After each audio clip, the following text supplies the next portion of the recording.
So hello বন্ধুরা, আপনারা সবাইরা কেমন আছেন? আমি এখন বৈকালবেলা এসে গেছি চায়ের দোকানে চা খেতে। দোকানে কাজ করছিলাম, কাজ করতে করতে মাথায় যন্ত্রণা হচ্ছিল, তাই আমি বৈকালবেলা চা খেতে এসেছি। আমি রোজের আসি বৈকালবেলায়। সো চা খাওয়া কমপ্লিট হয়ে গেছে আমাদের। এবার আমি একটু যাচ্ছি আমার দোকানের দিকে। দোকানে একটু কাজ কাম পড়ে রয়েছে, দোকানে কাজ করতে হবে।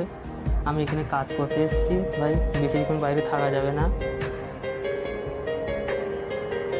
এই জায়গাটার নাম হচ্ছে আমাদের বেনারস। বেনারস হয়তো সবাই শুনেছো, কাশী বিশ্বনাথ মন্দির আছে এখানে। অনেক সবাই দূর দূর থেকে, দেশ থেকে সব লোকেরা আসে এখানে ঘুরতে, কাশী বিশ্বনাথ মন্দির দর্শন করতে।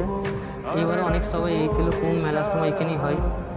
এখানে টোটালি বলতে গেলে অনেক কিছু সমস্ত জিনিস ভালোই পাওয়া যায়, সব বেশিরভাগ মূর্তি এসব জিনিস সব ভালো পাওয়া যায়। তো ঘোরার জায়গাও ভালো আছে। আপনাদেরকে পরের ভিডিও সব কিছু দেখাবো। কালকে আমি এই জায়গায় ছিলাম।